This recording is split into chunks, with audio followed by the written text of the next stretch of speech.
Hello, ladies and gentlemen of On the Line. I'm your host, Jen Gerson, and today we have fellow podcast host Jesse Brown. Jesse Brown, the founder of Canadaland, is here to talk about what is happening here. His latest series on anti-Semitism in Canada. We have a long and really fascinating discussion about what is going on in Canada and what seems to be getting done about it or not. That's on today's episode of On the Line. Special programming note, this episode was recorded a couple of weeks ago.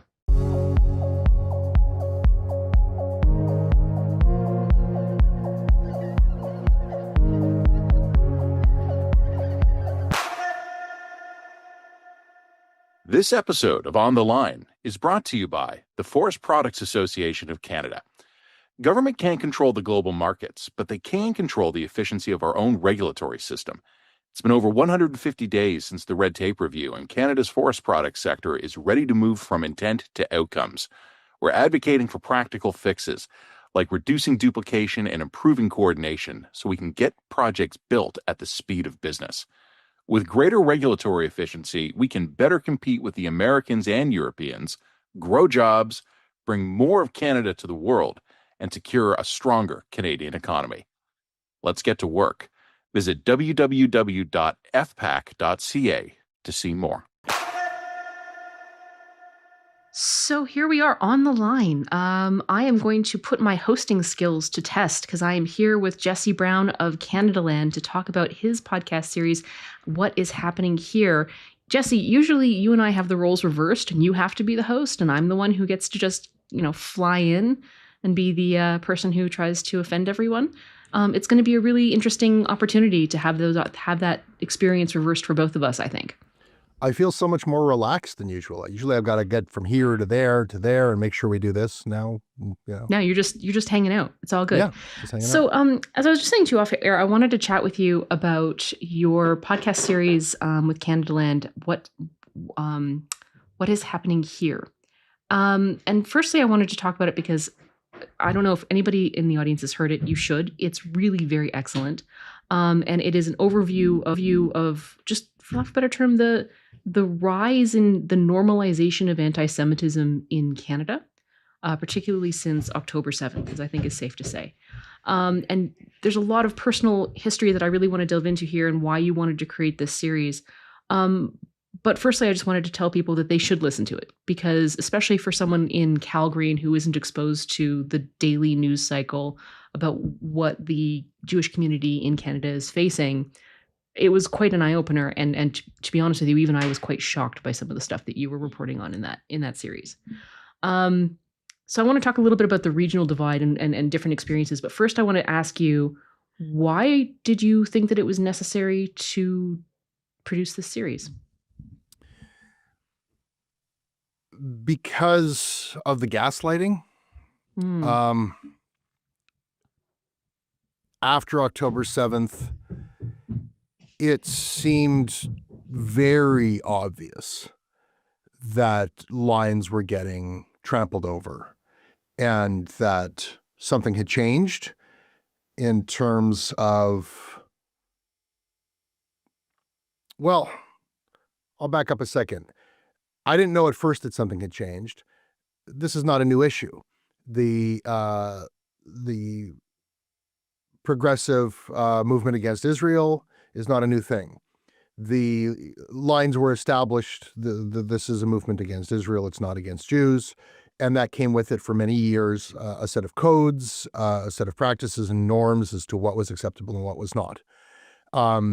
Those lines have been transgressed before.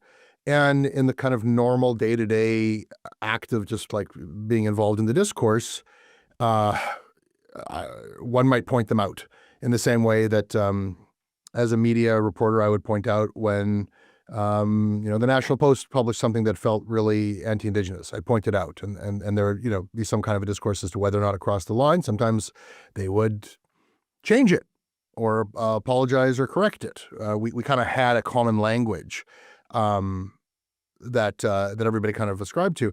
So shortly after, I'll bring this down to earth. Shortly after October 7th, there's an early protest before Israel's response at Chrystia Freeland's constituency office in Toronto.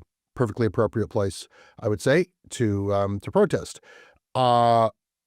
Pictures emerged, video emerged of protesters turning around and kitty corner to that office. There was no one really to protest there. The Christia wasn't there. The doors were closed. Protesters chanted at her empty office or closed office. And then a few of them noticed that the Jewish Community Center was right there. And they started to angrily chant at the Jewish Community Center.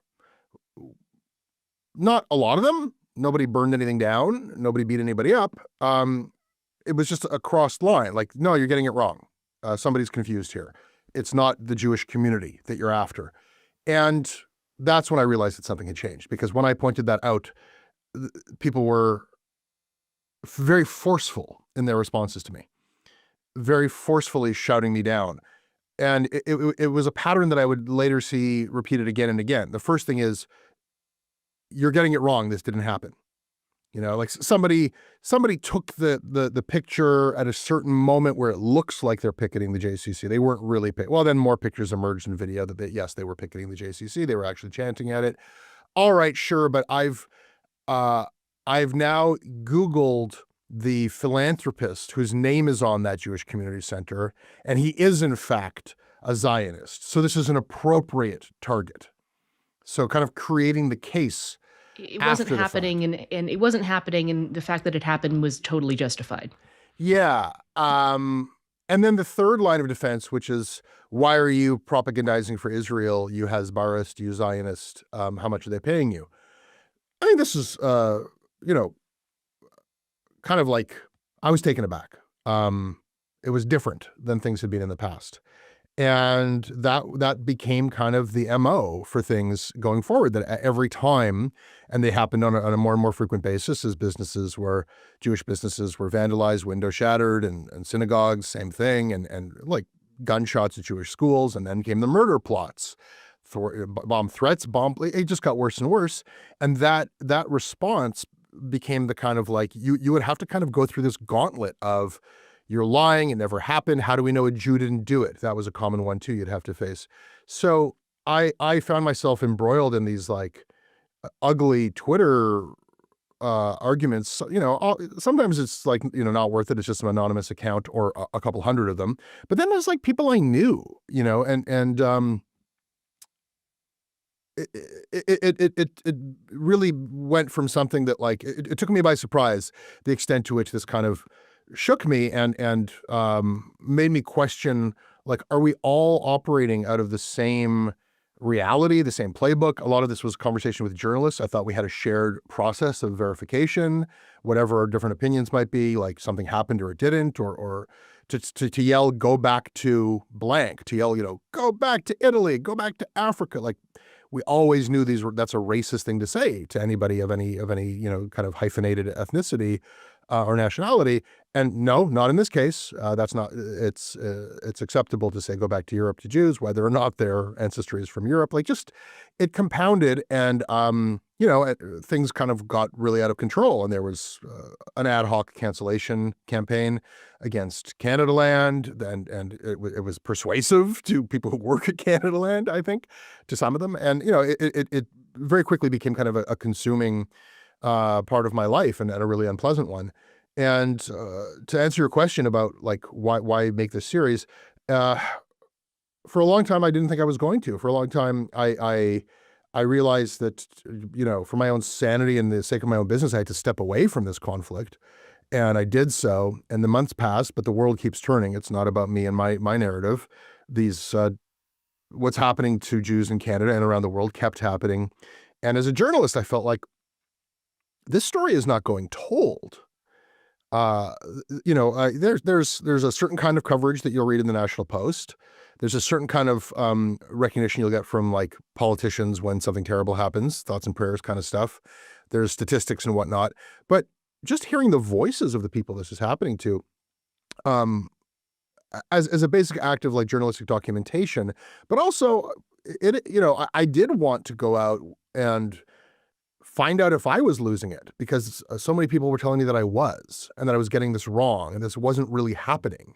Or if it was happening, it was happening at a trivial, it doesn't really matter when you consider the big picture of things. So part of it was for me to like put my own internet battles aside and go out as a reporter and see, like, well, let me just talk to normal people who I can find who say that this has happened to them or somehow involved, and verify their story, get their stories, see if they're real, see, like, and deal with some of the underlying issues. The main one being that people are saying, to the extent that anything is happening, it's not anti-Jewish, it's anti-Zionist. So let's start by poking at that. So that's how this came into existence. I feel the need to be a bit candid myself here because I witnessed a lot of the cancellation campaign. This was back when I was still on Twitter. You and I were both still on Twitter. What I perceived or what I saw was in the midst of a very emotionally heated moment about Israel, Palestine, all this kind of stuff. You were posting a record, essentially, of actions that were happening against Jews in Canada. That struck me as very obviously inappropriate, over the line stuff. If the same actions were occurring, I keep on wanting to make this comparison here. If the same actions were occurring to the Muslim community after, say, an Islamist terrorist attack, we would be unequivocal in our condemnation of those actions, right?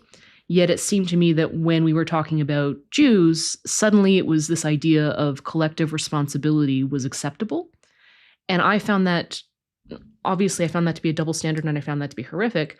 But what I was sort of more horrified by was when you started to document this stuff and tweet about this stuff, the response from people within the progressive community, within your own audience, and within our shared journalistic community was quite baffling and frankly horrific to me. Because firstly, like, if you can't document what's happening around you, what are we doing as journalists here? But it was almost like there was assumption that because you were documenting what was happening to Jews, as Jews being the victims of these things, that instantly put you offside of these communities. And that's not the way journalism is supposed to operate. That's not the way we're supposed to operate. And I also felt that I felt in the gaslighting of that. I felt that there was a sense of we've all changed the standards and the norms, and somehow I just missed the memo. And I really hate missing the fucking memo. And I've also will disclose to the audience, like, I was quite openly critical of this on Twitter. And I was also quite openly critical of a lot of members of the Canadaland staff who, issued an anonymous letter, which I felt was cowardly, condemning your decision to, commit journalism on behalf of Canadian Jews, that terrible sin. So just off the bat, like, I took a side in this, and the side was on your side, and I'm sure that helped you a lot. I'm sure that was great for you. I'm sure that, like, there was nothing more that the Canadaland staff thought was like, oh gee, Jen Gerson has an issue with this. We must be on the wrong side here. So sorry. Yeah, where to even begin? These one thing that all of this has kind of like drawn into stark relief for me is how these like playground, I'm on this team, you're on that team, ideologies and mentalities about who we listen to and who's credible and who isn't, how like gross they are, how ugly they are, how dehumanizing they are. You've been involved, you've been a Canadaland host, you've worked with people here for many years. Like, you are not Jen Gerson, the conservative, whatever she has to say sucks. Like, people. Oh, that's nice to know. Like, to varying levels, everyone here, as part of our job, talks to people from all over and assesses the validity and the substance of what people have to say as we go through our editorial process on its own merits, and we ask people back when they think that they have things good to say. So did it matter that you were supportive? Yes, because I like you're like smart and credible, So I don't know what it meant to people here, but I don't know who here. It was an anonymous statement. That's also what I found a bit cowardly. Like, if you want to come out and condemn you for, again, committing the terrible sin of journalism by documenting anti-Semitic bullshit in Canada, then at least have the courage to put your name to it. I really struggle with that one as a journalist talking to other journalists. Like, I'm sorry, but I do. I mean, you and I we're going to agree on a lot of things here. Well, and I'm also going to not agree with you on some things too. So like I'm right. buttering you up. Look, what happened here with the staff, the most generous thing I can say about it is I think this was a time of moral confusion. Mm-hmm. And I think that, first of all, lest I sit here with you and criticize my own staff, I don't know who was behind that because of the anonymity. It wasn't everyone. It was inclusive of union members and freelancers, so it could have been any combination. Mm.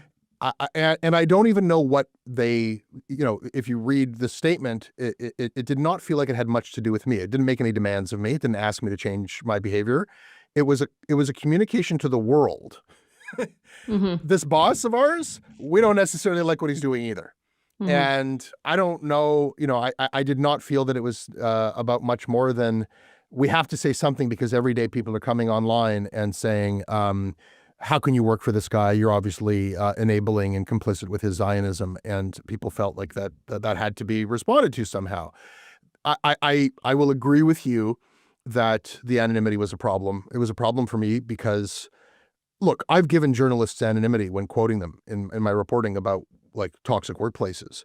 I do that for journalists who have a legitimate make a legitimate claim that they'll lose their jobs if they use their names. Nobody has ever lost their job at Canadaland for criticizing me in public. It's almost encouraged. In fact, in fact, to be blunt, it's almost become a bit of a running joke. It was like that bothered me. The suggestion that had this been done in a more forthright way, where I would have the opportunity to say, okay, like let's have a conversation. You feel that I've gotten something wrong. I've always encouraged that people should not be afraid of the powers that be in media. They should be called out in public. But we do journalism. People have the opportunity to defend themselves, and we do it by like going over what was said and finding out whether it was inaccurate or not. Nobody ever pointed out that anything, and there was a one piece about Shri Paradkar that instigated this. It's an accurate piece of reporting. Something happened to the Toronto Star. That I didn't do that. Right? Like I'm a reporter trying to figure out what happened, and I figured out what happened.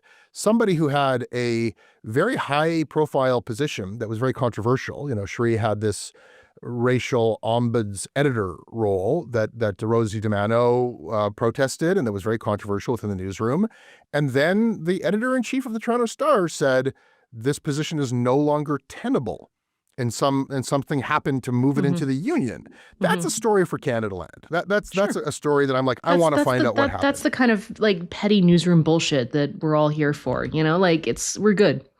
And if somebody were to say you reported things that are not true, that would be a different story than there he goes again, targeting BIPOC journalists. I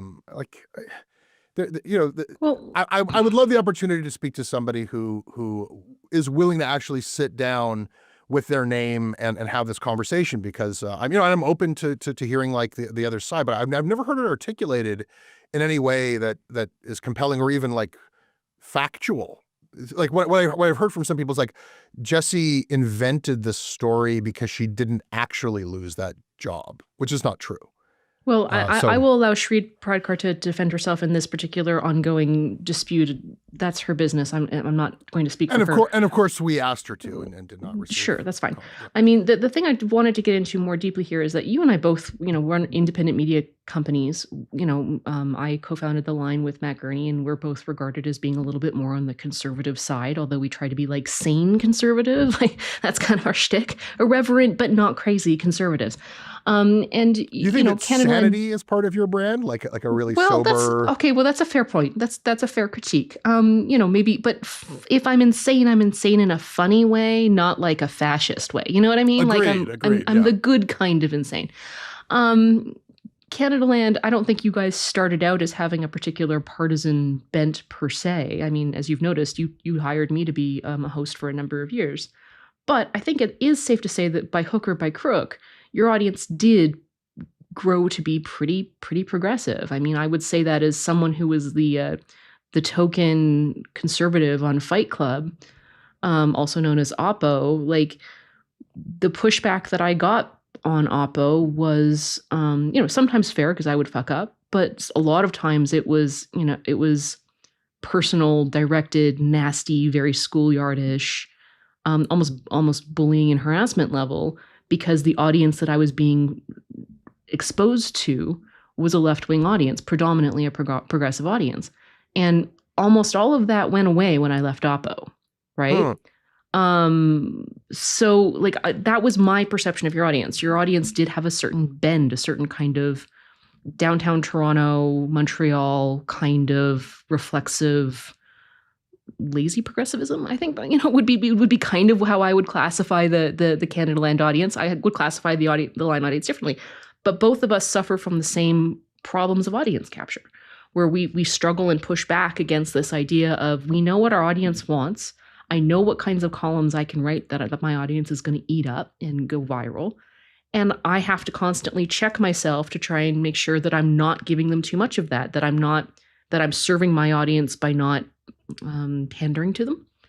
And I think every independent organization that has a heavy subscriber base struggles with this problem. And for me, that was brought into really stark relief for you when you conflicted with that kind of progressive current with some of the stuff you were doing with Jewish anti-Semitism. Well, let me say a little something that's long overdue. You brought this up, often in like lighthearted ways when you were working here, when you were hosting Oppo. And I don't think that I treated it seriously enough, because I wanted a controversial show. I wanted a smart show that was going to get people criticizing, and you're like a tough news lady. Sure. And I have my own biases, which is that I think that I have two biases. One was that I don't think that I was insensitive to the issue of female journalists being disproportionately subjected to hostility and abuse, but my bias was that that's something that right-wingers do to left-wing female journalists. And let me tell you, have drinks with any more conservative-leaning female journalist, and you will be disabused of that notion very quickly. I don't think that I like my audience, right? I think I got like a really smart audience, and I don't think that it clicked for me that it was actually very difficult for you to broadcast for some of them, for those who are vocal. The other well, don't cry for me, Argentina, because I don't want to center myself. But did going through that experience give you a different perspective? It did, and I will talk about me in a moment, but it's connected. My other bias was my bias in favor of my audience, and I always rejected the notion that Canadaland's audience is a big lefty progressive audience. When audience capture came up, it was a problem that other people have, because we're not the rebel. We're not rabble. We don't go to market saying progressive news here, we'll fight the man for you. That has never been how we hang our shingle. It's never been how the line has hung its shingle either, just so that we're clear. But I still think it's still a problem we struggle with. Yeah, and that's good for you to kind of like acknowledge it. For me, I felt like, look, we have like the common thread between Canadaland audience members is that they're all smart. It's not political. Like we're not here for a partisan fight. We're here to criticize the media. But I know this now for a fact. We did a survey, and like I think 2,000 people from our audience, it's a really good sample, it's a big sample, responded, and 85% of them self-identify as somewhere on the left. So first of all, it's sort of, there's our data to back it. And then yes, there is this experience with this show where somehow over the years, that is the audience. And there's a wide variety amongst that. There's 15% who don't. And then within that 85% that do, there's a lot of people at various points of left identification, right? But yeah, the left, like kind of all 85% of that, to varying degrees of extremity, was united against and remains united against Israel. And that has come to mean a whole bunch of things that has repercussions for anyone remotely considered to be connected to Israel. And Jews are like Jews are connected to Israel. Jews are connected to Israel. Jews are connected to Israel. So that we can say that for a fact. Jews are connected to Israel. For all of the attempts to, please, I am not saying that Jews are responsible for Israel or Jews are complicit. No, but we are practically and spiritually to varying degrees. The Star of David is on the flag. It's a whole thing. Historically, some would say indigenously, linguistically. Where do those letters come from? It's this act, this fantasy of Jew, Zion, different Israel.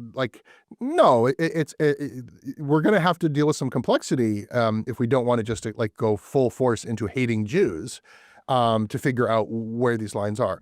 So, long story short, I did find myself in a position where to be a Jew who is not explicitly and overtly part of the tiny minority of Jews who are anti-Zionist Jews brought me into varying levels of conflict with my own audience.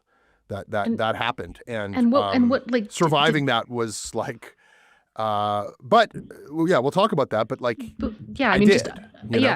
want to we're going to get into the actual podcast itself because there's some stuff I want to unwrap with you a little bit that I found was really interesting. But I'm also really interested by your experience as a response of that.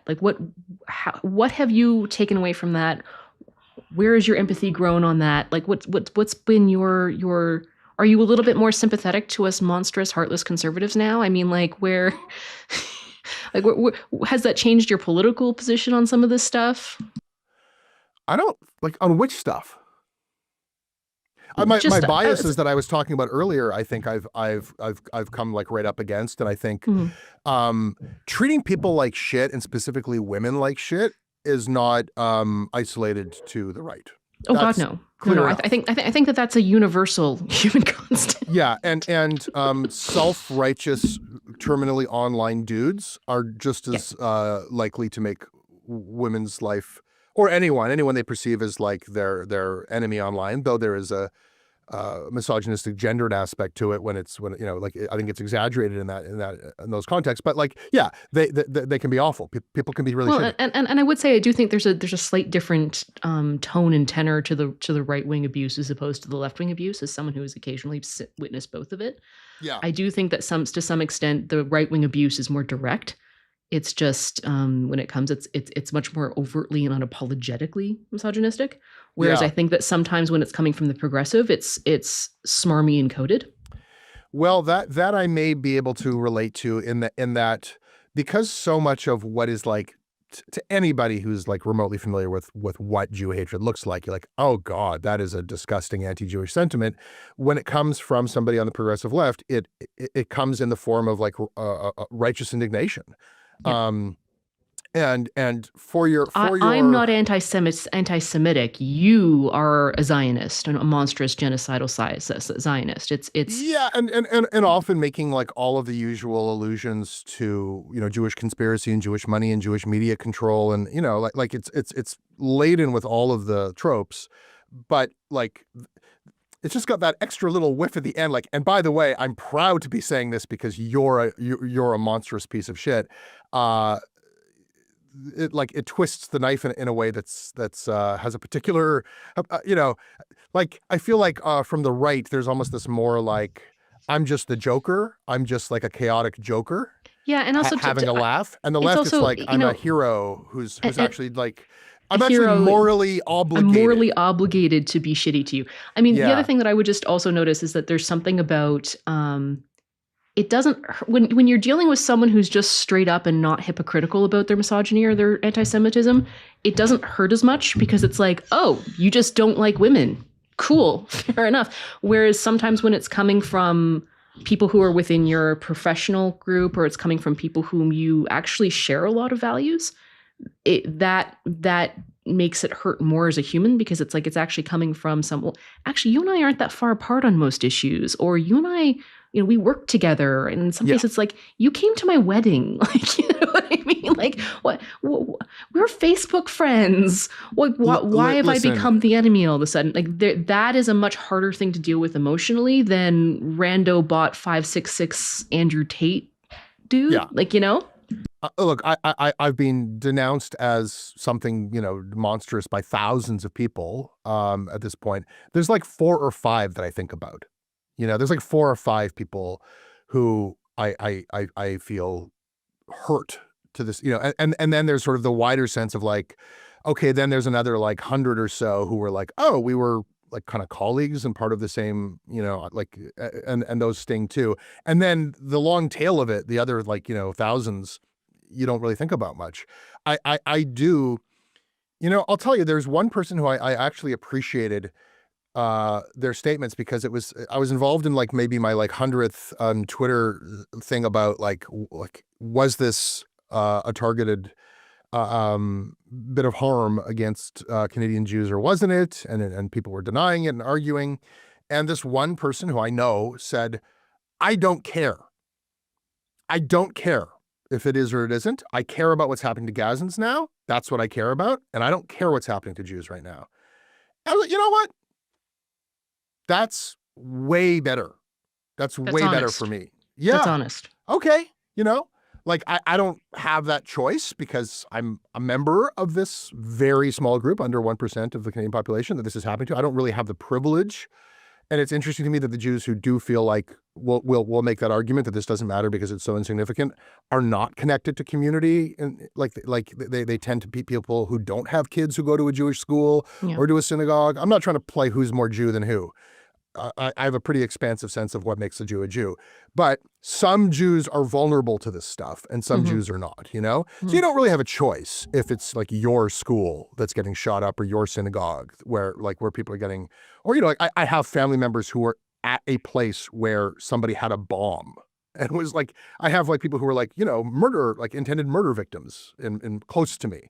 So I don't have the option of saying, well, this isn't important. Something else in the Middle East is more important. But for that person, okay. They may have family in Gaza for all you know. Like, They didn't. Well, but I'm just saying, like... and it was a little bit like, because their affiliation was a religious affiliation. It wasn't a familial affiliation. And I'm like, but I'm your neighbor and friend. But okay, at least you're saying it honestly. Like, the level of what's happening to them is greater than what's happening by far. So I'm going to care about that. And I appreciated the candor of that. That was better for me than the gaslighting. So here's the other thing I would just say is or I want to observe for you is that, and this came up even in the podcast itself, you clipped something, I think it was from Shri Pradkar on doing like a left-wing podcast. There was kind of this quiet, unstated implication that you had gone crazy or that you were mentally not well. And that it was stated. Okay, fair enough. Your motivation to highlight anti-Semitic actions here in Canada was rooted in your instability or your emotional instability. And that was very much, I think that there was a bit of a whisper campaign, because I heard that from other sources as well, that you were not well or that you were engaged in some kind of emotional breakdown, and that your highlight on your fighting on this stuff on Twitter was indicative of you not being totally sound. And I just wanted to put that out on the record and say, well, like, are you okay? Are you well? Are you motivated by craziness? Have you lost your mind? Of course I'm not well. This has been a horrible couple of years. The idea that the whisper campaign, as you put it, or the libel. In some cases, it wasn't a whisper campaign. Yeah, it was like a shouting campaign. Yeah, it was a shouting campaign. Look, the ways in which Jewish voices are being discredited, silenced, shouted over, run the gamut of the strategies to shoot the messenger and delegitimize someone, so that you do not have to deal with what they have to say. It's a long-standing playbook. It includes calling the person crazy. There's a lot of hilarious ironies to it, because one of the main charges against me is that I've lost my objectivity because I'm a Jew, right? Now, the irony is that the charge is coming from many of the exact same people who, I think quite rightly, have been fighting for years to amend and modernize the notion of objectivity in journalism, because Black and Indigenous and racialized journalists have been told for a long time, you can't cover this, you're too close to it because you are Indigenous. Right. And it's bullshit and it's racist. That is bullshit. It is racist. But the problem is when we talk about moral clarity or the issues of moral clarity, whose moral clarity, right? Yeah.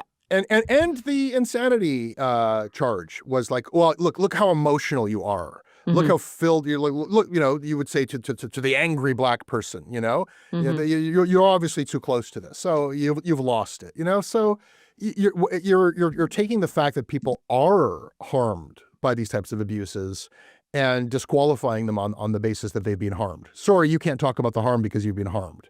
So it's all of a piece, and it's nothing that anyone like till this moment has sat down with me to talk about, and it's feigned as concern.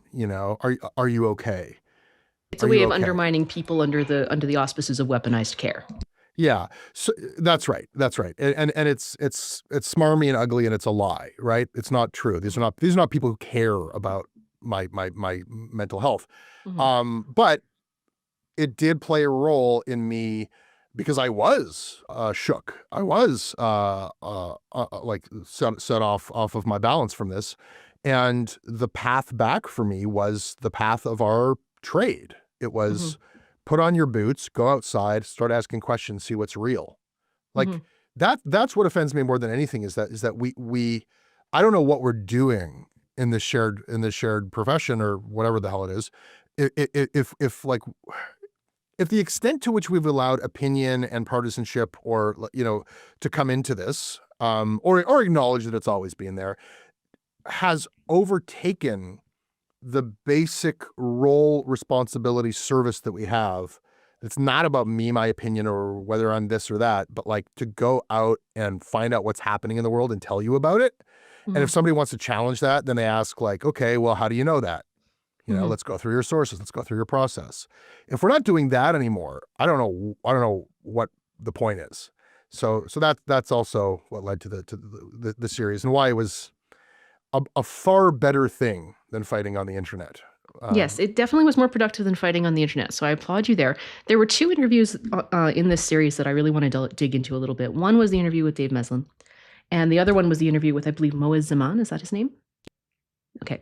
The Dave Meslin interview was fascinating and infuriating because it was an example of, as you said, the small minority of Jewish people who have joined the Palestinian cause, are anti-Israel or anti-Zionist. And it was a fascinating contrast to Moaz Zaman, because my read on Dave Meslin's response to some of your questions about his motivations and some of the stuff that he had said and experienced was that this was someone who was internally very confused, had lacked internal moral clarity about what was happening around him, about something that had an extraordinary, genuine emotional impact about him. I didn't think he was a bad guy or a villain, but I just wanted to scream when I was listening to this interview with Dave, and just said, like, imagine for a second that you applied this logic to any other minority. Like, there was a point, I remember when he was talking about how Jews aren't really being harmed when people call threats into the synagogue, right? Like, so until the Jews get murdered, they don't really have anything to complain about, because look at how much worse it is in Gaza. That strikes me as insane logic. Like, can you imagine, again, like anybody justifying threats being called into a mosque on that logic? Like, we would instantly be able to recognize the problems of collective responsibility and unethical action if that were happening on scale. And I wanted to talk to you a little bit about that, but I also want to talk because David Meslin made some accusations against you after that podcast came out, and I want to address them. But firstly, like, what was it was admirable to me that you sat through that interview without losing it, because I'm not sure I would have been able to maintain the emotional restraint that you did in that process. But that was my read. Like, what was your experience of doing that interview and coming out of that interview? I think I did get more frustrated in that interview than in any other. Thank you. I did my best to stay on an even keel with it. I was very, very glad to get that on the record. I felt like that was a really worthwhile exercise to sit down with someone like Dave, who I've known for a long time, who I think is a like a decent human being, and I don't think he's an unintelligent person. In fact, I would say he's a smart person. I think that he is a person who like has a legitimate desire to improve the world. And through the course of that conversation, a lot of the things he said, I think a lot of people could relate to and see where he was coming from. But his argument, I think, fell apart completely for the reasons that you're describing. The double standard was very clear. And regardless of whether it's a double standard, it's a foolish standard. It's the notion that harm doesn't matter in, like, what is terrorism? Unless the harm is being done to certain communities and not others. Yeah, well, there's two parts. I just think that logic, taken to its logical conclusion in a multicultural society, leads us to a very bad place. I think it was clear, even as he was making those cases, like to say, like, to repeatedly call in a bomb threat to a school and claim that doesn't hurt anyone because there was never a bomb. Well, like, how many parents have to make the decision of sending their, like, that is causing terror. It's causing mental health. Like, yes, that it probably hurt people physically.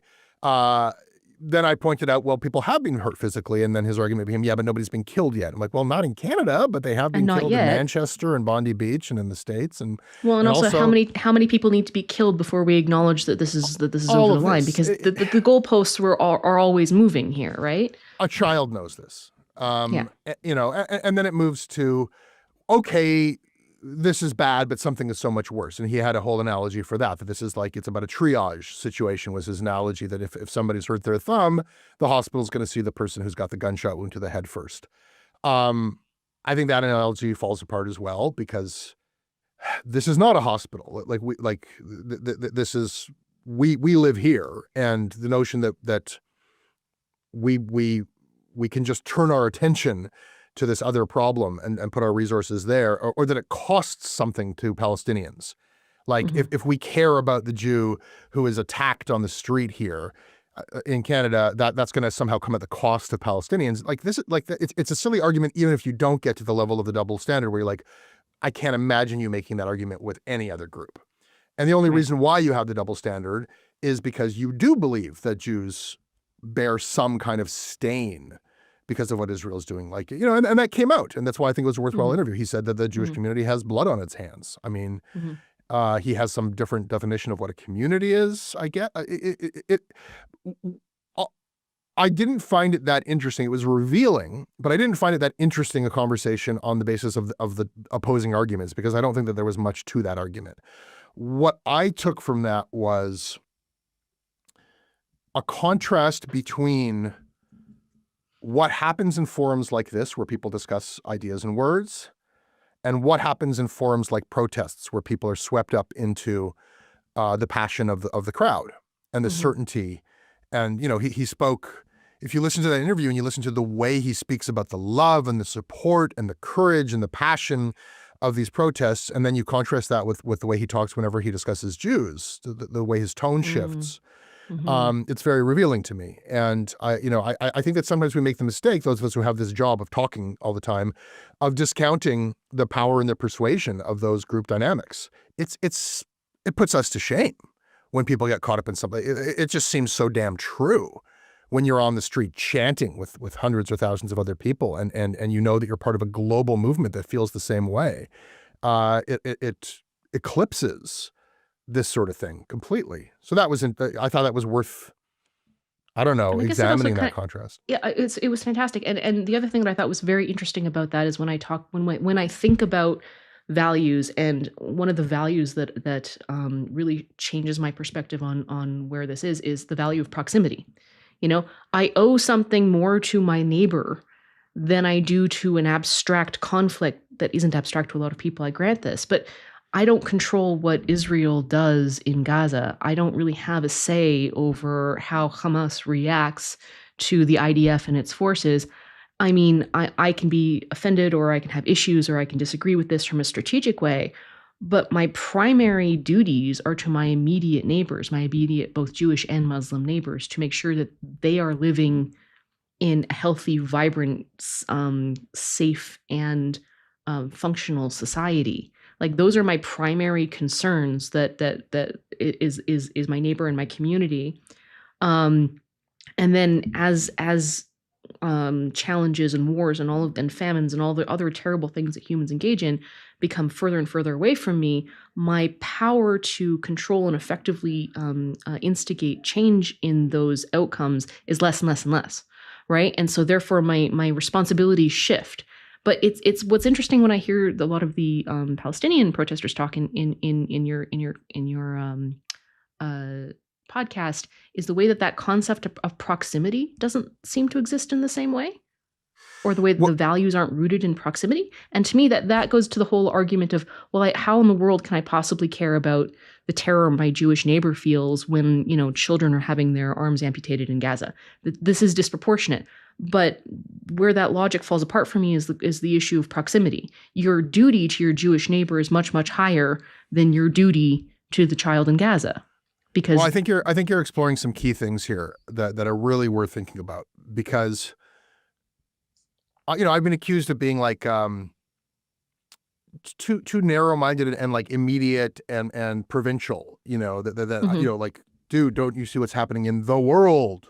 Like that there's a higher cause or calling to root a discourse in like a geopolitical conversation of what's happening in the world. My sense, both is like professionally of like what I report on, but my sense of like what is the social contract or what do I owe other people is much more immediate. I don't know what impact I can have globally. I don't think it's nothing. I don't think that people should just detach from the global implications of or forget about people half a world away. I don't think that that's a good moral lesson, but certainly like the basics are, I give a shit about you and you have to give a shit about me. I give a shit if your kid is safe going to school. You got to give a shit about mine. Like this is just like kind of 101 stuff. And if somebody here says there's a problem, yeah, I'm going to listen to that first. To me, these are like, and I don't know how you can kind of mount any sense of oneself as like a moral actor in the world if your position is like, no, I don't care. Like, I actually rate this on the basis of the extremity of the situation, not whether the person lives next to me or, I get that in a certain way. Like I kind of get it. I kind of get it. I just don't think that you can function as a society if the concept of proximity is totally absent from your moral language. Proximity is one way of putting it. For me, what this has been about for me has been, in many like senses of the word, community and peoplehood. Because all like the weird thing for me is like being like a Jewish, like it's never been a big part of my public life, like, or like, oh, he's a member of the Jewish community. Like sometimes I'm a member of many communities, like a lot less so than other Jewish people I know. So, there's a journalistic community, there's like the geographic community I live in which I'm a minority. There's lots of communities. I don't know how to live in a way that isn't that would ignore them. And like, because I'm, but hey, what's good for me isn't good for everybody. During the Meslin interview, he said at one point, like when I think I kind of broke through with one of the arguments that like, yes, this is hurting, this could be hurting my neighbor, or I'm ignoring the harms to my neighbor. And I think he said something to I don't want to misquote him, but he said something like, that is so much less important when you think of all the lives that I'm saving by focusing on Palestinians. What lives are you saving? Well, you're a quicker interviewer than me, because I should have asked that question. But he was very persuaded that that's what he's doing, is he's saving lives. The one thing I wanted to say, though, because I love correcting you. Okay, please do. No, it's fine. It's good. This is worth thinking about, too. Very casually and rationally, you said, oh, one of the Palestinians you had on. There's a tiny Palestinian community in Canada. They matter a great deal. That's fair. There is a Sorry, shorthand. I assumed Moaz Zaman was Palestinian, but if that he wasn't, please correct me. Yes. No, he's Iranian, and that's worthwhile Oh, to note. that's right. That came up. That's right. Sorry, Yeah, I made sure that misremembered was in there because I think that a lot of people, when they see, there's this proxy thing that people are doing when they see like coverage of the protests in Canada, and then they see the Jewish community in Canada, and the Jews in Canada are stand-ins for Israelis, and the Palestinian protesters become stand-ins for Palestinians, and the Palestinian protesters are wearing keffiyehs as if they're Palestinians, right? Most of them are not Palestinians, like kind of almost all of them. This is a really, really important point to know, and I want to get into that with the next part. But first, I just wanted to ask you another question, and that is, Dave Meslin. I think this is worth addressing.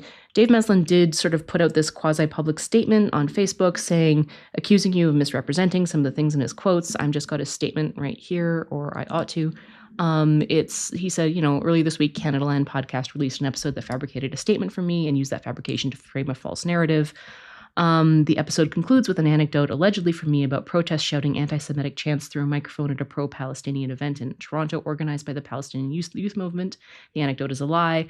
I've participated in many pro-Palestine events in Toronto, including marches organized by the PYM. Not once have I witnessed the slightest hint of anti-Semitism by the organizers nor the attendees. I don't really want to get into the particular back and forth that I know you and him had over that particular dispute. He was arguing that you were taking an anecdote from him. The anecdote that he was saying wasn't coming from the Palestinian Youth Movement. It was coming from like a bunch of right-wing evangelical anti-Semites from across the street, and you were taking that anecdote and presenting it as the Palestinian movement incorrectly. Again, I just want to give you an opportunity to respond to that briefly. Yeah, emphasis on the briefly. Yeah, so it's an unfortunate thing, but not an uncommon thing when interviews go differently than people imagined they were going to go. In the immediate aftermath, immediately after publishing that episode, or shortly thereafter, Dave emailed me to say, or messaged me to say that he was very happy. We spoke for over 3 hours. It got severely edited down. He felt that it was a fair representation of what he had said. However, after the actual back and forth interview, he brought to my attention that I got something wrong, and I did, which was something that happened off mic, where he sent me an email telling me that we had a conversation about this rally he went to, and he mentioned that there were anti-Semitic things said that day. And I misread the email, and the original version of that podcast, I presented that, he went to this rally and there were people shouting anti-Semitic things. And at his urging, I looked more closely at the emails and I said, oh, okay, that's actually not what he was saying. What he was saying was he went on the day of the protest to Yonge and Dundas, major Sankofa Square, now it's called Yonge and Dundas Square, which is where the protest was called for. And on his way to where the actual rally had at that point moved to, there were people yelling anti-Semitic things. And I was confused, and I made an error. It was an honest error, but it was still an error. I had thought that he was saying that they were in the actual protest. As soon as I was made aware of that, I corrected it. And I, as corrections do, you just go right to the facts. And you can read the correction, and it states basically what I just said, that these people, I made it very explicit. They were not, this anecdote from Dave Meslin does not include anti-Semitic protesting, chanting as part of the protest. These were just people who were there at that intersection at that time. This was insufficient to Dave. He maintains, and you can read his account of this, that I'm still implying that they are connected to the protest movement. I have no idea if they are or they are not. I don't know. They were there at the intersection. He said something like, well, they're always there.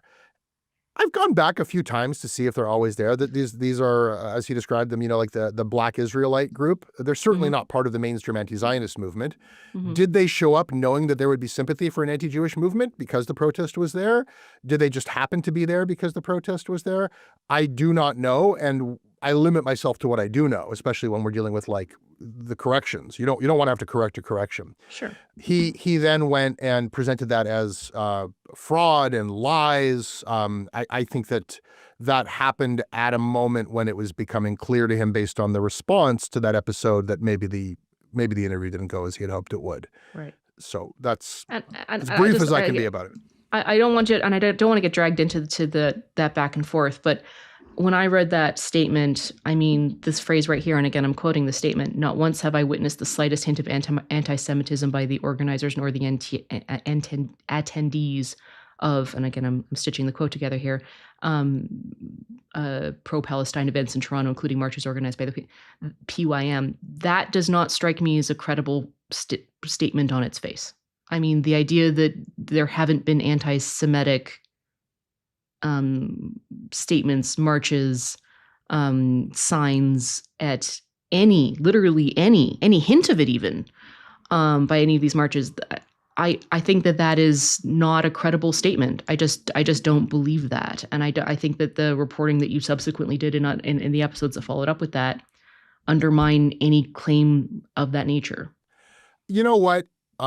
Without making any attacks on like whether or not he's telling the truth there, maybe he hasn't. But at the time that he wrote that, maybe he never saw at a Palestinian youth movement march anti-Semitism.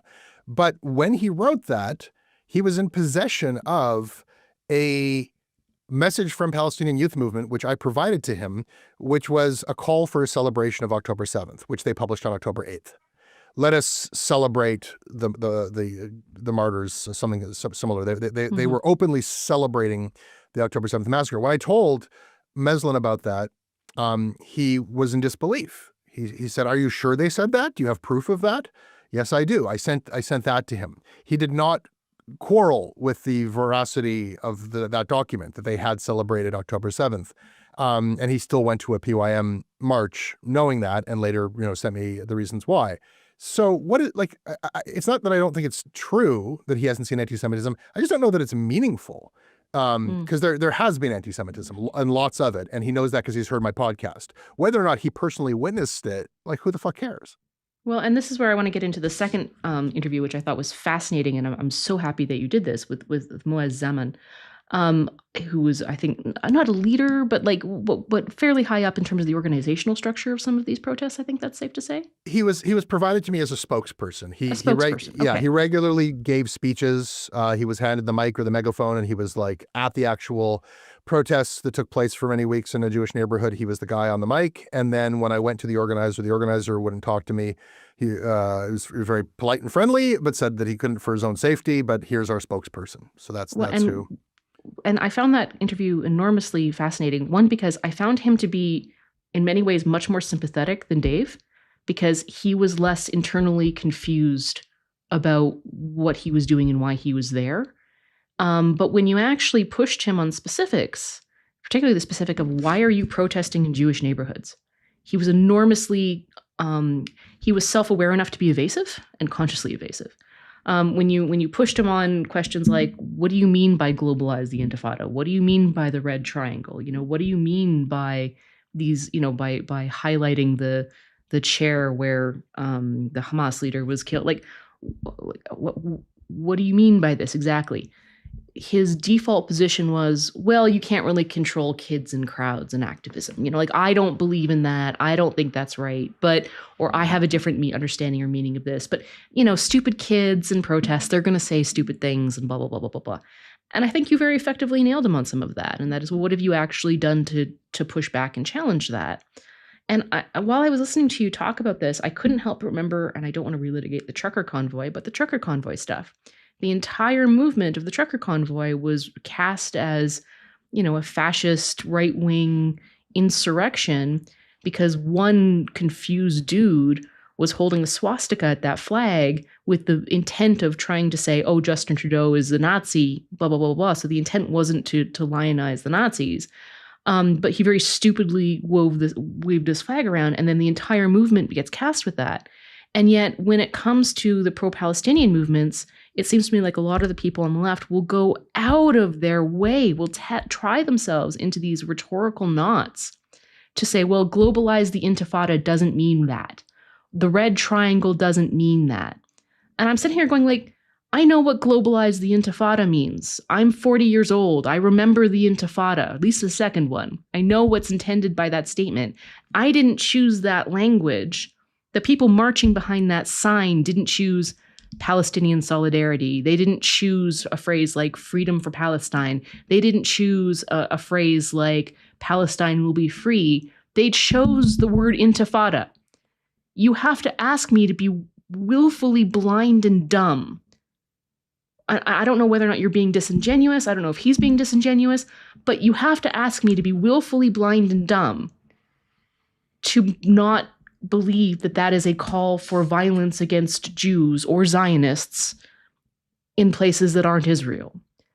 You're asking me to disbelieve the meanings of words and the evidence of my eyes, to ask me to believe that.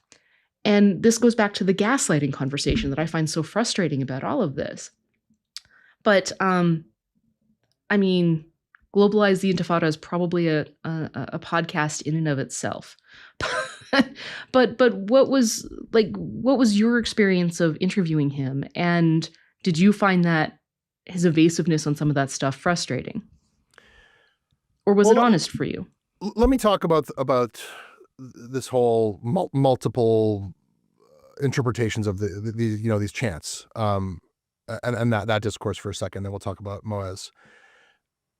These wordings are not chosen despite the fact that they cause Jewish people and others to sputter with disbelief at how obviously they are calling for Palestine to be an Arab ethno-state, or how obviously they are trying to insist that all Jews are actually white Europeans who should be, sent back to they're not chosen. No, this game of innocence of I didn't mean that at all, and it's unfortunate. It's all a Mott and Bailey strategy. That's all this is. What's that? It's you say something incendiary and completely over the top, knowing that you're doing that, and then when people say globalize the Intifada means violence against Jews in Canada, they're like, well, no, of course it doesn't mean that. Intifada just means struggle. What is wrong with you, you silly thing? So if you didn't want people, if you really didn't want people to feel terrified or at risk of racial violence, you might choose a different phrase, because obviously Jewish people feel that is a call for incitement and racial violence. These phrases are used because they elicit those responses, because they are triggers, they are bait to play this game where Jews say, from the river to the sea, that clearly, that's not what it means at all. That is the point of these statements. I accept fully that some of the people who use these phrases mean something different. Sure, there's lots of useful idiots in these crowds. There's lots of young people who don't remember the 90s and the 2000s and who don't understand with the historical context of the use of the word intifada. Sure. Who are screaming this shit. I'm not going to play the game of pretending that I know what's in your heart, that you're actually lying. Sure. Because I can't win that, because I can't prove what's in your heart. What I will say, and what is factually solid, is that the discourse itself is the application of a racist double standard. We don't argue with other groups about stuff like this, right? We don't argue when Black people say the N-word is off limits. There's no acceptable version of that. There's no context where you can say that is not racist. A noose in the context of a Black-owned business, that hurts us, whatever your intentions were. We've just come off of years of a discourse around racism about how intentions don't matter, impacts do. Who gets to determine the impacts? The people impacted, right? So if you're going to say, let's take the Intifada to Canadaland, which I just read online the other week, and to the Globe and Mail. and the Globe and then and the National Post. I just meant we should have a shaking off of your imperial, no, you didn't. You can't play dumb when someone comes in here and does violence. You participated in that. And this is the conversation. So I had this conversation with Moaz, and to his credit, he didn't play dumb. It took a labor to go through these things and talk about how, there were some that he was very forthright about. Oh, from the river to the sea, that's just, we should be free. Of course we should. When we get to some of the more, there is no other version of the inverted red triangle. It's a way that you mark people for death. It's a way that Hamas marks Jews for death. When we got to those symbols, to his credit, he's like, yes, this is a symbol of violence. This is a symbol of hate. That's what this is. And then his defense became, but I'm not the person who used it. Somebody else did it, and I can't control what they did. If I was a better interviewer, I would have said, you actually are really good at controlling what's said at these protests. Because I've seen the footage week after week, and very frequently, one of the pro-Israel protesters would walk across the street and confront the anti-Zionist protesters. And the anti-Zionist protesters were very good at removing messages that they don't like. They would peacefully but aggressively swarm the person with the Israeli flag or the message. They would shout over them, shout them down, and they would call a cop over and say, this person is trying to instigate violence here. And that person would be escorted away. They could just as easily do that when somebody throws up a Sieg Heil or yells, go back to Europe, or any of the anti-Semitic things that happen there every week. They choose not to. Those people are welcome within the anti-Zionist movement. So I don't want to focus exclusively on left-wing anti-Semitism, because I do think there is a right-wing anti-Semitism problem as well. We look at people like Tucker Carlson, Candace Owens. Of course, these aren't Canadian personalities, but a lot of Canadian conservatives are highly influenced by these people. There is a rise of normalization of right-wing anti-Semitism, particularly in the MAGA space and the MAGA sphere. I think that it is absolutely a problem. Just so that we're clear, and I don't mean to do a too coquet kind of fallacy here. But I do think if there is a difference, is that I don't think that the degree of right wing, that same degree of in Canada, I don't think that anti-Semitism in the right has been institutionalized and normalized to the same degree. And I think that's because the right wing has less control over the cultural levers of the culture. Like if there's some right wing lunatics who become anti-Semites or pro-Nazi like crazy people, they're not really given a stage. Like that's not considered above board in what I would call the mainstream conservative movement here. Whereas what I think we've witnessed in the last 2 or 3 years is the normalization and the institutionalization of anti-Semitism in left-wing spaces. And and I think that that's just a reflection of the disparity of power of these two groups in the two different countries. I'm not saying that the right wing's better. It's not. If Canada had a MAGA movement, it would be just as anti-Semitic. But we don't have the same kind of, the cultures are different here. That's all that is. But look, maybe that perception is wrong. Maybe the right-wing anti-Semitism that exists in the conservative movement is every single bit as bad, if not worse, in this country. I don't know, maybe. I go where the story takes me, like Canadaland spent a lot of resources over the years looking at Proud Boys and Yellow Vests and the trucker, all of these different movements, Diagolon. We were like pretty early to looking at this stuff. And we spent hours going through, some of the rebel staff's like secret podcast, where they talk for 5 hours and like to uncover the fact that whatever these people were claiming, they were anti-Semites. They had a lot of really anti-Jewish things to say, and that was worthwhile to expose. When I did this show, which is about what's happened to Jews in Canada since October 7th, I went and spoke to Jews, and I reported what they told me when I could verify it. None of them told me that they were getting targeted by the right. It's just not what I encountered. And I think that it probably would be a different story in America. Is the other thing I would say. It would to be that. different, and it would take a different nature. And what's happening with the Groypers and with the Republicans and the tenor of it. There's a certain amount of like horseshoe dynamics where they arrive at the same conclusions as the left about Jewish power and Jewish control and Jewish interests, and they're throwing the same stuff around to a certain extent. I don't know that they're on the streets in the same way. Charlottesville was an isolated incident. It doesn't mean that they're not going to do it again. It's a concern. It's real.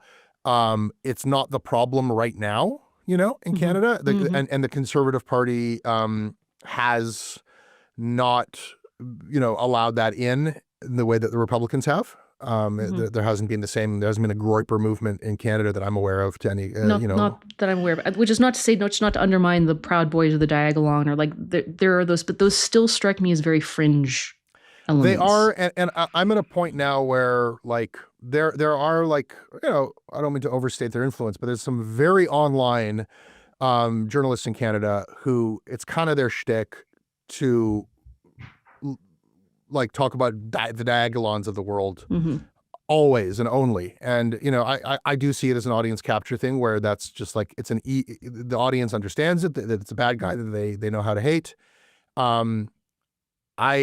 I've yet and then doing everything that possible to undermine any anti-Semitism that's coming from their team, right? Like that's the hypocrisy of it. Yeah. And it makes it hard to take seriously.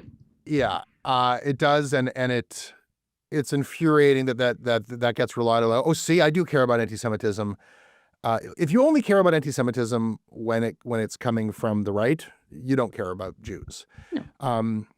One thing I'll say is like this whole conversation, just like terminology is becoming, frankly, in an annoying way, but that's okay. We're people of words here. The vulnerability of these arguments is that we're using the shorthand that's been established throughout our lifetimes, which is like, what do you call it when it's against Jews? It's anti-Semitism. And there's a vulnerability in that because a lot of people are coming at, they actually aren't against Jews for being Jewish. They are against Israel. That's their enemy and anyone connected to it. And so they can legitimately say, you guys are like trying to call trying to say that this is anti-Semitic and it's not. And I just want to move away from it because I think that if you take the anti-Semitism charge out of it, it's still a hate movement. It's still if I was against Spain and anyone, who like you feel connected to Spain, you care about like, you attend meetings of the Spanish Canadian Council, or like, you're on my enemies list too. Spain has no reason to exist. It's an illegitimate state. I'm not talking about criticism as we should criticize Putin, as we should criticize North Korea, as we should criticize Israel. I'm talking about like, if you want to see, if you think a country is illegitimate, an entire nation, a sovereign nation, and you think that people from that country should be boycotted, which is something that Robert Jago argued on a Canadaland podcast, that Israelis should just be boycotted. If you think there's no such thing as an innocent Israel, like you are part of a hate movement. We don't have to talk about anti-Semitism, and it's as hate movements do. It is laden with militant, violent imagery, and you go to these rallies and there's a militarized vibe to a lot of it. They're banging on war drums and people are wearing camouflage and there's posters of the Hezbollah rifle and it just is what it is. And the desire to redirect it into this semantic squabble, I think, it can miss the larger point of what we're actually seeing happen here, which is the normalization and like making fashionable a very hateful pro-violence movement. I mean, the other interesting thing that I observed from this, and again, from very much from the outside, is there's almost a religious fervor to it. There's this underlying assumption, or you hear this in a lot of left-wing activists, right? Like, it's like, we get rid of Israel and that will be the chink that takes down global capitalism and will bring about the utopia on earth, which is the same sort of thing I hear from religious people, whether or not they're talking about the coming of the aliens to the coming of Jesus, right? Like it's the same sort of logic. It's like, if we take down this one obstacle, the government that's keeping the alien truth from us, the decadent leftists who are preventing the return of Jesus Christ, and this thing will happen. We will overcome this enemy. The obstacles will be removed, and then we will have utopia on earth. All of my preferred religious or metaphysical or ideological preferences will finally have room to flourish and take root here on earth. And like a lot of the anti-Zionism movement, the more unhinged aspects of it, absolutely have this religious zealotry to it, which I find terrifying in the way that I find all religious zealotry. Yeah, I'm glad that if the series brought you to talk about this, I'm glad, because I think that beyond, like, look, it's almost embarrassing I take no pleasure. People said to me at one point, the criticism online, they're like, "Oh, you love playing the victim." I actually hate it. Like, it's really like it's undignified. There's so many things I'd rather be doing. I'm talking about victimization because we're being victimized. Like, I don't have a choice in the matter, right? Like it's not so fun. And today they did it again. They broke the windows. Today they came after the kids. Today, the other week, three guys were hunting Jewish women on the streets of Toronto. I don't find it intellectually all that interesting. I don't really love being the person who's ringing alarms about it. So the point of the series, I hope, is about something more than just like the self-defense of a vulnerable minority. Though it is about that, and that's legitimate, and I don't apologize for that. But there is something else going on here, and something that was really important to me and most of the Jews I talked to.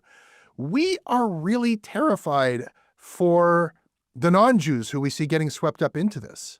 Like, imagine if you could stop someone from becoming a Nazi. Like a lot of really good people got seduced. Like, Nazism didn't start with like angry, let's go kill them, let's throw them. Like, they weren't talking about let's go throw them into concentration camps.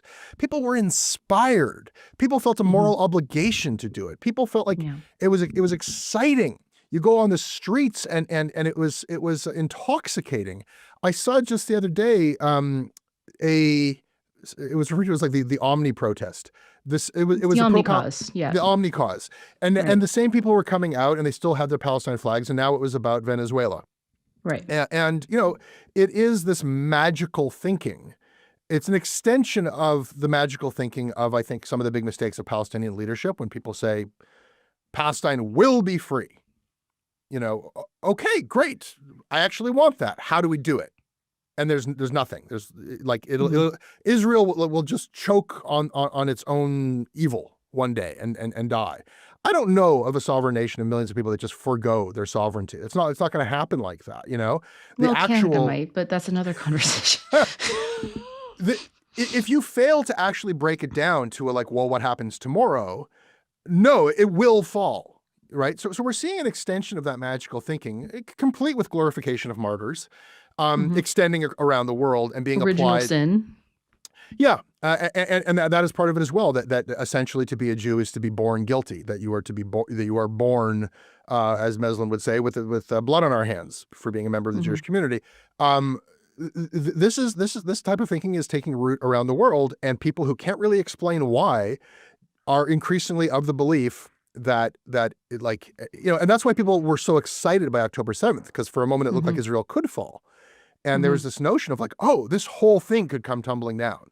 And the whole thing being like the entire, capitalist system. It's the Jews propping it up. If it weren't for the Jews in Israel, we would be in a communist or socialist utopia. Is the unstated premise of a lot of this. Yeah, I mean, something that was said on the Identity Crisis podcast recently was like the Nazis' philosophy. Ultimately, anti-Zionism is just so stupid. And anti-Semitism is so stupid. Like the notion that the world will change because of what Jews do. What are we, 0.2% of the world? Like, but you do run everything. It's a hilarious joke. But like, we will be changed by what the world does, obviously. And if we had any hard political power, we would be using it about now. What this has all revealed is that Jews don't have hard power. We've had some soft power, which we fucking earned. I don't mean to get up on it. I'm not. I didn't do it. I'm here for it. It's good. We're here. I didn't do it. Embrace it. But it is kind of remarkable. Like, by virtue of having good things to, going to industries where Jews were allowed, and I think by having a persuasive argument to make, the impact of Jews in the 20th century is such that we've ended up with a you can't win for trying, is what I'm saying. Punch over our weight in terms of having a voice in the culture, and we're finding out just how little that's worth. That in fact, when it comes to hard power, we don't represent any kind of a meaningful constituency for voting. We, for all the talk of Jewish money, the money coming out of Doha, to influence how much money is coming out of the Arab world to influence the discourse right now. If you want to talk about centralized message control, it ain't us. It's a very stupid conspiracy theory.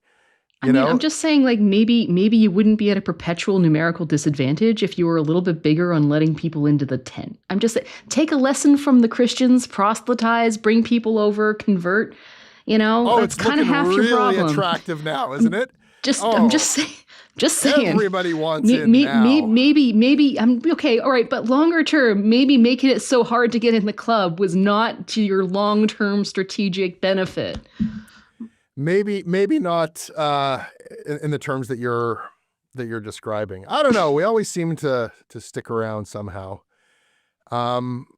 I could go on and talk about this for a significant length because I find it fascinating, and we didn't even talk on or get into the topic that I wanted to get into as well, and that is the impact that a lot of the pro-Palestinian protests are having on the the support for multiculturalism, particularly in the conservative movement.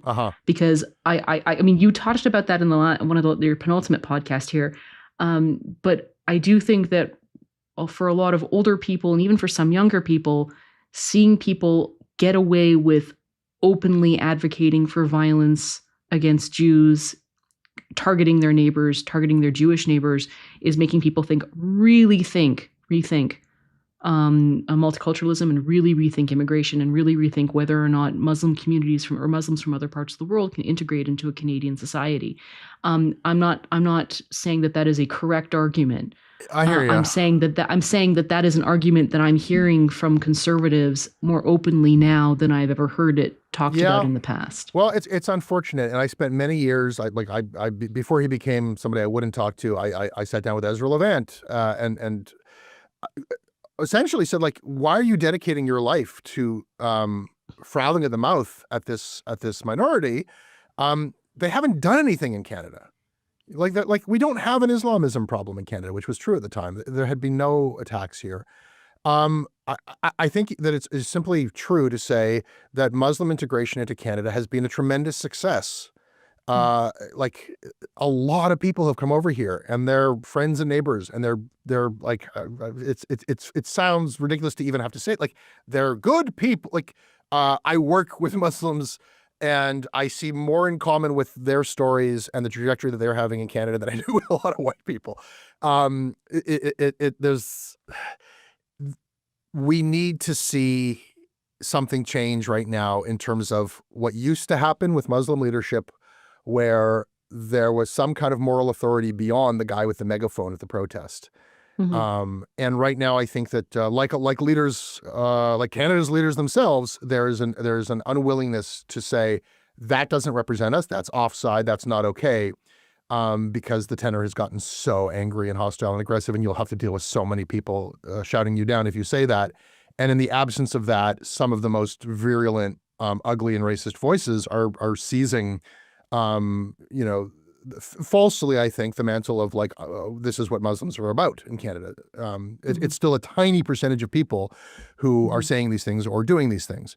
So I hope that situation. Well, and I'm also very sympathetic to the argument from Muslim communities. It's like we shouldn't have to condemn every single wingnut Islamist who goes shoots up a beach or blows up a nightclub. We shouldn't be pulled into this cycle of constantly having to condemn this and implicitly call our own communities into proximity with those. I agree with that 100%. But what we're not seeing is. But here's the problem. But then that also applies to the Jews. You know what I mean? Look, that's right. That goes both ways. But here's the thing: that goes both ways. And this whole thing of like, do you condemn? Let's work towards supporting, right? And it used to be that there was interfaith efforts where when the mosque in Quebec was shot up, the Jews came and put their arms around that building, and that happened in reverse as well. And it's not happening right now. We're not seeing that kind of solidarity interfaith. Like you don't have to condemn anybody, but when we're hurting, and I'll even say that there's a lot of leaders who won't be seen with Jews right now, and that's a problem. Well, and I even think it's also true that interfaith solidarity is now starting to really shatter and break down, because a lot of, I would even say, Christians are noticing what's being implicitly condoned on the pro-Palestinian side and going like, yeah, we ain't supporting that.